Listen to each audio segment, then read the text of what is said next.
ప్రభునామకు స్తోత్రములండి. మీ అందరికీ నా వందనాలు. అందరూ బాగున్నారండి? ఈనాటి వాక్య ధ్యానంలోనికి వెళ్ళే ముందు చిన్న ప్రార్థన చేసుకుందామండి. పరిశుద్ధమైన మా తండ్రి, మీ పాదములకు వందనం, స్తోత్రం నాయన.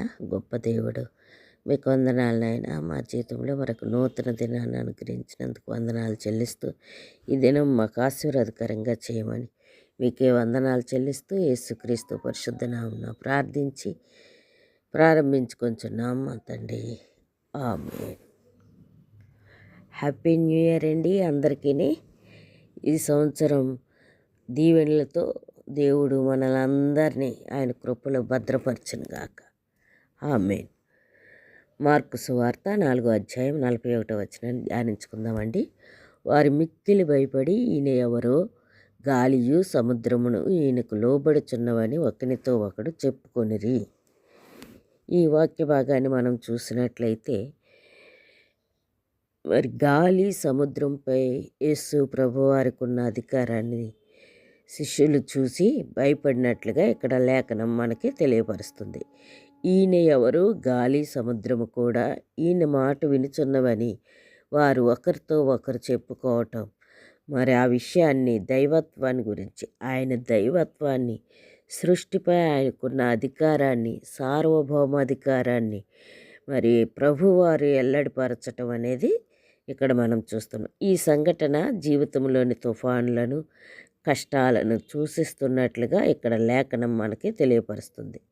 యేసు ప్రభువారు వాటిని శాంతింపజేయగలడని, అంతేకాకుండా ఆయన మరి ఎంతో సృష్టి యావత్తుపై ఆయనకి అధికారం కలదని విశ్వాసాన్ని చూపిస్తున్నట్లుగా ఇక్కడ మనము నేర్పుతూ ఉన్నట్లుగా ఈ లేఖనం తెలియపరచబడుతూ ఉంది. ప్రభువైన యేసుక్రీస్తు వారు తన శిష్యులకు ఉపమానాల ద్వారా విశ్వాసాన్ని గురించి బోధించటం అనేది జరిగినట్లుగా మనం లేఖనం పరిశీలించినట్లయితే తెలుస్తుంది. వారిని గలిలయ సముద్రము అవతలి ఒడ్డుకు వెళ్ళమని ఆజ్ఞాపించటం జరిగింది. వారు పడవలో వెళ్తూ ఉండగా అకస్మాత్తుగా పెద్ద తుఫాను చెలరేగుతూ అనేది జరిగింది. పడవ ఆ తుఫాను చేత మరి మునిగిపోతుందనే భయము శిష్యులకు కలిగినట్లుగా ఇక్కడ మనం వాక్యం ద్వారా చూస్తున్నాం. యేసు ప్రభు వారు పడవ వెనక భాగంలో నిద్రపోతూ ఉండటం మనం గమనించగలం. ప్రభువైన యేసుక్రీస్తు వారు పడవలో నిద్రపోతూ ఉన్నారు. అయితే శిష్యులు భయముతో యేసు ప్రభును నిద్రలేపి, ప్రభువా, మేము నశించిపోతున్నాము, నీకు చింత లేదా అని వారు అడగటము కూడా జరిగినట్లుగా ఈ లేఖన భావనలో మనం చూస్తాం.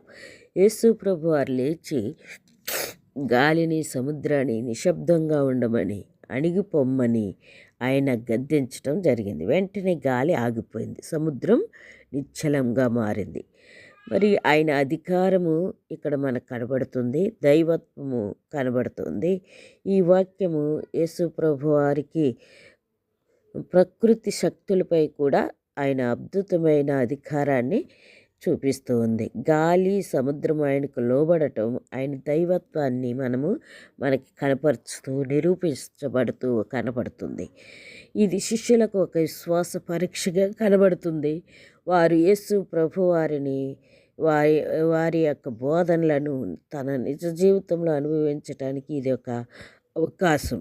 కానీ వారు భయపడినట్లుగా మనం చూస్తూ ఉన్నాం. ప్రభు వారితో ఉన్నప్పుడు వారు భయపడటం మనము చూస్తున్నాం. ప్రభు యొక్క శక్తిని చూసి శిష్యులు భయపడ్డారు. మరి ఇది సాధారణ భయం కాదు, కానీ ఆయన ఎవరో అని లోతైన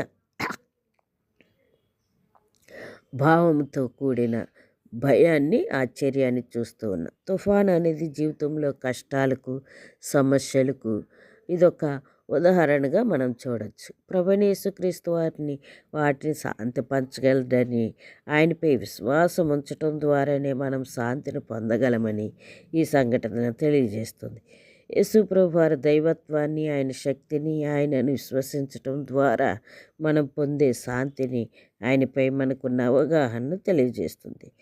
యేసు ప్రభు వారు నీ హృదయంలో ఉంటే నీలో ఎలాంటి మరి తుఫాన్లు కానివ్వండి, కష్టాలు కానివ్వండి, సమస్యలు కానివ్వండి, బాధలు కానివ్వండి, ఏ ఉన్నప్పటికీ కూడా వాటన్నిటి నుంచి ఆయన విడుదల మరి చేయగల శక్తి గల దేవుడిగా నాకు కనబడుతున్నారు. అయితే నీ నీ దోణి అనే హృదయములో ప్రభువైన యేసుక్రీస్తు వారు ఉన్నారా? ఉంటే నువ్వు దేనికి భయపడకు. ప్రభువే నీకు తోడుగా ఉన్నప్పుడు మనం దేనికి భయపడవలసిన అవసరం లేదండి. శిష్యులు కూడా శిష్యులతో పాటు దోణిలో ఉన్నప్పటికీ శిష్యులు భయపడ్డారు. కానీ నేటి దినాల్లో ప్రభువైన యేసుక్రీస్తు వారిని కలిగిన ఏ ఒక్కరు కూడా భయపడటం అనేది జరగటం లేదు. అందుకే ప్రభువైన యేసుక్రీస్తు వారు చనిపోయి సమాధి చేయబడి తిరిగి లేచిన తర్వాత, మూడో దినాన్ని తిరిగి లేచిన తర్వాత శిష్యులు ఎవ్వరు భయపడలేదండి. ఆ సత్యాన్ని వారు గ్రహించారు. ఆయన తనతో ఉన్నారు, తనలో ఉన్నారనే విషయాన్ని గ్రహించారు గనుక వారు భయపడలేదు. మరణానికి సైతము భయపడకుండా హతసాక్షులుగా మరి శిష్యులు కనబడినట్లుగా మనం చూస్తాం. మనం కూడా ఈ లోకంలో ప్రభు కొరకు అట్టి రీతిగా జీవించాలి. దేవుని వాక్యం మనకి హెచ్చరిక చేస్తుంది. అటువంటి కృప దేవుడు మనకి అనుగ్రహించును గాక. ప్రార్థన చేసుకుందామండి. పరిశుద్ధమైన మా తండ్రి, మీ పాదమునకు వందనం, స్తోత్రం నాయనా. గొప్ప దేవుడు, మీకు వందనాలు మా తండ్రి. మీరు మా హృదయంలో ఉండగా మేము ఏ అలజడికి భయపడకుండా మీ సహాయం అనుగ్రహించమని మీకే వందనాలు చెల్లిస్తూ యేసునామమున ప్రార్థించి వేడుకొంచున్నాం తండ్రి. ఆమేన్. ఆమేన్. ఆమేన్.